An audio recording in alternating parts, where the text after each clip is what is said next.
भारत भूषण बत्रा को अगर यहाँ का विधायक बनाया गया तो बड़े मुद्दे उठाने के लिए, और सिर्फ मुद्दे उठाने नहीं है, उनको पूरा भी करवाना है, समाधान करवाना है।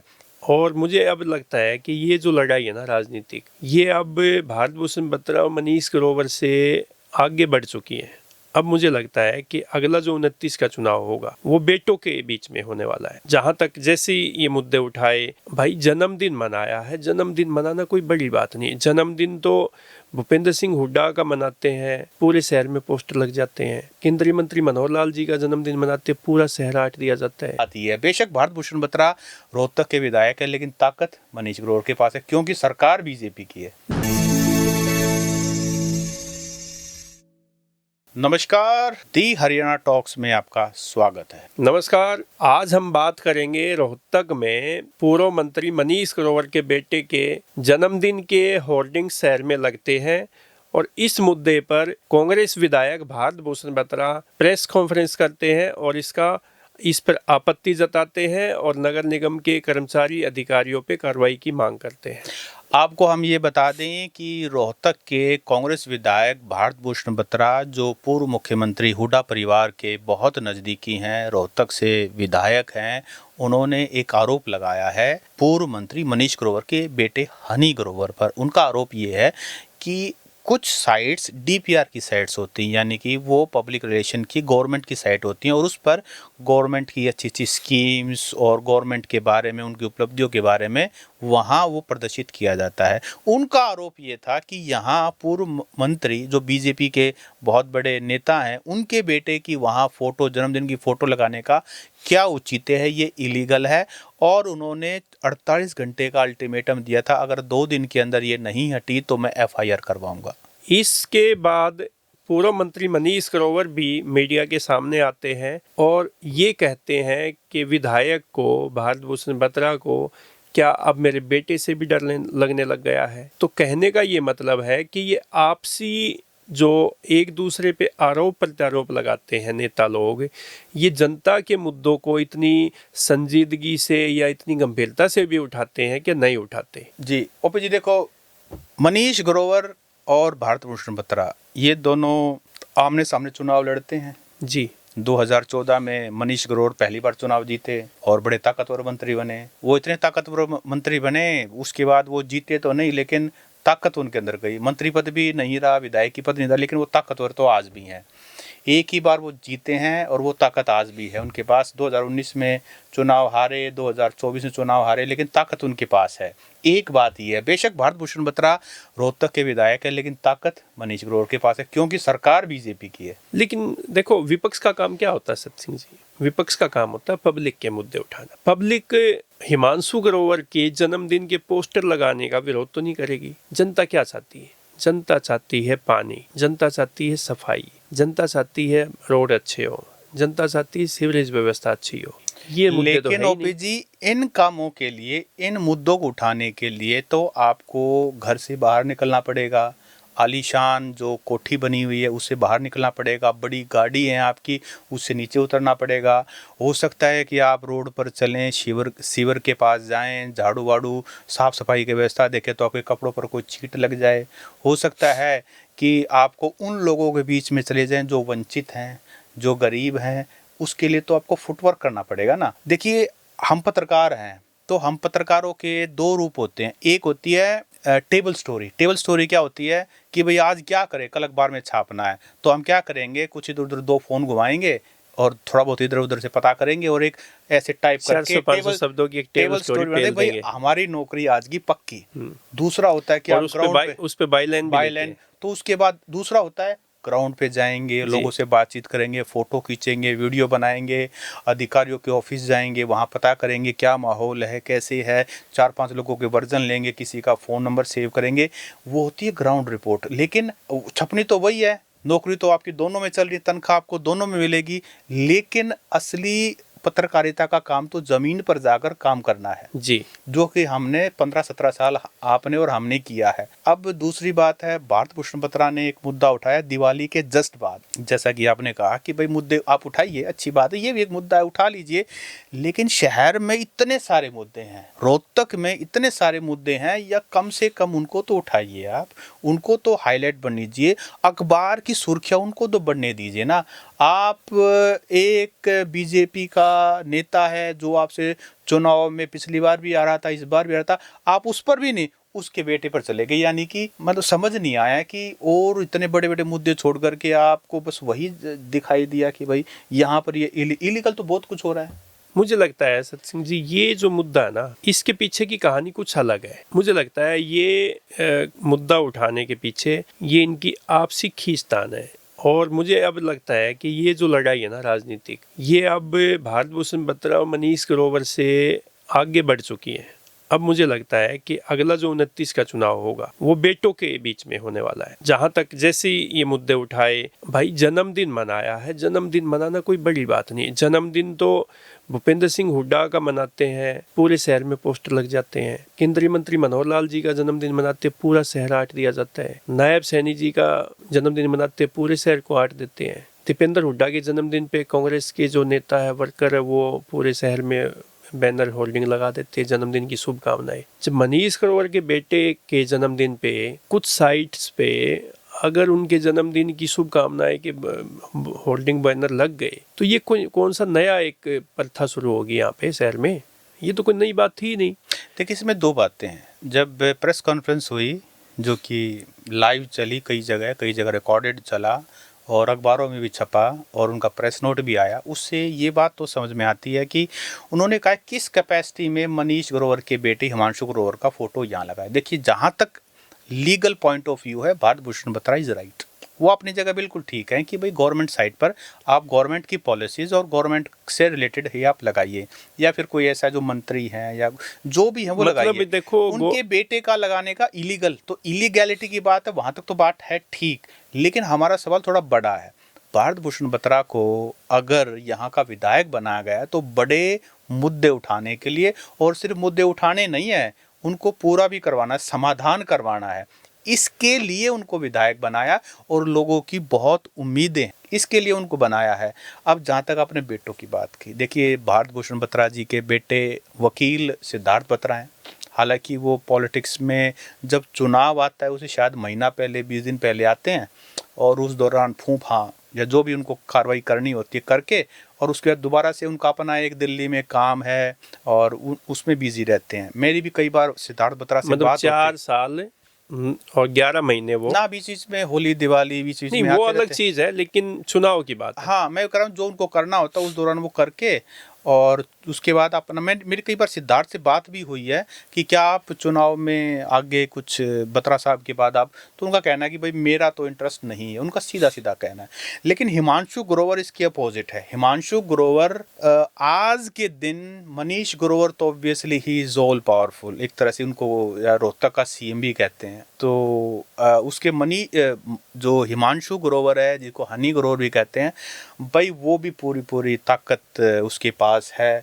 उनके मिलने का तरीका, किस व्यक्ति से कितना मिलना है, किससे कितना हाथ मिलाना है, किसको गले लगाना है, वो पूरा पॉलिटिकल व्यक्ति है। लेकिन इसके साथ साथ ही इज सॉफ्ट, जेंटल, तमीज में रह के बात करता है। देखो, हिमांशु ग्रोवर की एक खासियत तो है कि वो आगे बढ़ के मिलने वाले लोगों में से एक है। जब भी आप कभी भी हिमांशु से मिलेंगे तो आपको ना भाग के आगे से मिलेगा, और उनका जो मिलने का जो व्यवहार है ना, वो काफ़ी ऐसा है कि एक बार उनसे कोई मिल लेता ना तो उसको दोबारा भूल नहीं पाते। और शहर का एक भी ऐसा कार्यक्रम नहीं है जब वो, अगर जैसे मनीष ग्रोवर जी जब शहर में नहीं होते तो वो उनके पीछे की जितनी भी जिम्मेदारियां हैं सामाजिक कार्यक्रमों की, वो खुद हिमांशु ग्रोवर ही निभाते हैं। और हिमांशु ग्रोवर के जब 2024 में जब टिकट को लेके बीजेपी में संशय बना हुआ था कि भाई मनीष ग्रोवर को मिलेगी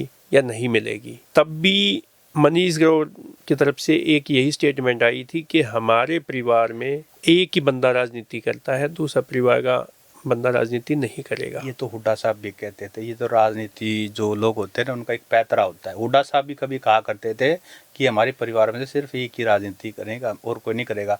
दीपेंद्र हुड्डा आए ना, ये तो बीरेंद्र सिंह चौधरी, बीरेंद्र सिंह डूमर खा, वो भी कहते थे। ये आप इस बात को मत सीरियस मत लीजिए। हिमांशु ग्रोवर 1001% चुनाव लड़ेगा। रोहतक से सारी तैयारी हो चुकी हैं। हिमांशु ग्रोवर की अपनी टीम बनी हुई है।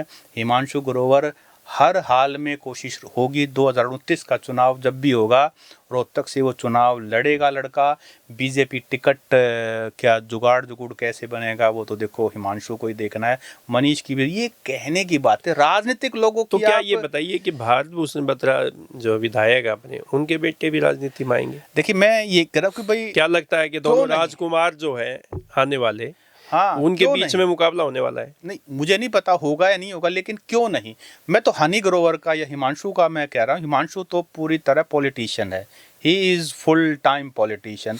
आप उनको यंगस्टर्स की उनकी टीम है, किससे व्यवहार कैसा करना है, हर चीज़ में पब्लिक फेस बनते। अदरवाइज मुझे बताइए क्या हिमांशु ग्रोवर मुझे लगता है शायद 25+ तो होगा ही, तो 30+ हो गई। करता है क्या है मुझे बताइए। बस जीविका के लिए सब कुछ करते हैं, क्या करता है? ना वो डॉक्टर है, ना वो इंजीनियर, ना वो चार्टर्ड अकाउंटेंट है, ना वो बिजनेसमैन है, फुल टाइम पॉलिटिशियन ही तो। और करता है क्या? तो पॉलिटिक्स में जाएगा, उसमें बुरा क्या है? There is nothing bad. Politics भी तो लोगों को करनी होती है ना। और पॉलिटिक्स में तो ये कहते हैं कि वो तो समाज सेवा और लोगों की जन सेवा। हाँ, सबसे बड़े समाज सेवी तो पॉलिटिशियंस ही है ना। जहाँ तक सिद्धार्थ बत्रा की बात है तो सिद्धार्थ बत्रा तो एक बड़ा वकील है, आई मस्ट से बड़ा वकील है, और उसको नॉलेज है। कई मुद्दों पर कई बार बात होती है तो उसके पास लीगल प्रोविजंस और वो सारी टेक्निकलिटी, वो पढ़ा लिखा नफीस आदमी है सिद्धार्थ बत्रा। और लेकिन पॉलिटिक्स में एक्टिव नहीं है। हाँ, पिताजी विधायक हैं और हुड्डा सरकार में भी सिद्धार्थ बत्रा भूपेंद्र सिंह हुड्डा के साथ लॉन टेनिस खेलते थे। भारत भूषण बत्रा जी भी बड़े विधायक, नहीं मैं कह रहा हूँ वकील रहे हैं, काफी बहुत बड़े वकील रहे हैं। और देखोगे विधानसभा में सबसे ज्यादा जो मुद्दे हैं प्रदेश के, हाँ, वही उठाते हैं। तो पढ़े लिखों वाला काम है और जो सलीके सिविलाइज का काम है तो भारत भूषण बत्रा उठाते हैं उसको। तो मैं ये कहना चाहता हूँ कि आज के दिन सिद्धार्थ बत्रा तो अपना दिल्ली में काम संभाल रहा है। चुनाव के वक्त या कभी कभार वो लोगों में आके मुलाकात करता है, उसकी उनकी भी अपनी एक टीम है, उनके साथ भी करते हैं। लेकिन हिमांशु ग्रोवर अपना फुल टाइम पॉलिटिशियन है। और मुझे लगता है कि जो भारत भूषण बत्रा ने रूटीन में अगर किसी के बेटे का फोटो लगता है किसको परवाह करता है, बट हिमांशु ग्रोवर अपने आप में पॉलिटिक्स कर रही हैं और एक युवा होने के नाते उनको पूरा अधिकार है। इसमें सवाल ये है जो हम सोशल मीडिया पर लगातार देख रहे हैं, क्या भारत भूषण बत्रा जैसे पढ़े लिखे विधायक जो कि विधानसभा में बड़े मुद्दे उठाते हैं, प्रदेश के मुद्दे उठाते हैं, और हमेशा वो उनको ये भी कहते हैं कांग्रेस में अगर पढ़े लिखे विधायकों में गिनती की जाए तो गिने चुने विधायकों में से टॉप मोस्ट वो है, बोलने का सलीका भी है। और लेकिन क्या ये छोटा सा मुद्दा क्या विधायक को उठाने की नौबत क्यों आई? पहली बात तो ये मैंने बताया ना, हम टेबल स्टोरी नहीं करते भाई। आज मेहनत नहीं करनी लेकिन कोई स्टोरी भेजनी है तो हम टेबल स्टोरी कर देते हैं ना। तो वैसे ही बत्रा साहब को लगा होगा भाई दिवाली हो गई है, कोई ना कोई दोबारा से एक बार सुर्खियां बटोरी जाएं, तो उनको एक मुद्दा किसी ने, ये तो एक पार्षद लेवल का या कोई छोटे कार्यकर्ता जो है वो भी ये मुद्दा उठा सकते थे। तो विधायक को इसके लिए आगे आना पड़ा, तो इसका मतलब ये जो है हिमांशु ग्रोवर की जो राजनीति में एंट्री होने जा रही है उसको लेकर कहीं ना कहीं डर है। नहीं, ये कैसे? चलो ठीक है, आपने भारत भूषण बत्रा, मुझे बताइए कांग्रेस में यहाँ पर भूपेंद्र सिंह हुड्डा भी विधायक हैं, कलानौर से विधायक शकुंतला है, महम से विधायक बलराम डांगी, ये कौन से मुद्दे उठाते हैं? मुझे एक जनहित का मुद्दा बताइए। ये विपक्ष के विधायक होने के नाते कौन सा मुद्दा उठाते हैं? आप मुझे, आप तो रोज अखबार पढ़ते हैं, कौन सा मुद्दा उठाते हैं? नहीं उठाते, जबकि मुद्दे देखो कितने सारे हैं। लेकिन सवाल ये है कि आम आदमी से जुड़ा हुआ सड़क का, बिजली का, साफ सफाई का, पानी का, स्ट्रीट लाइट्स का, कितने सारे मुद्दे हैं, क्यों नहीं उठाते? ये बत्रा साहब की जिम्मेदारी है, और उठाएं नहीं, समाधान करवाएं।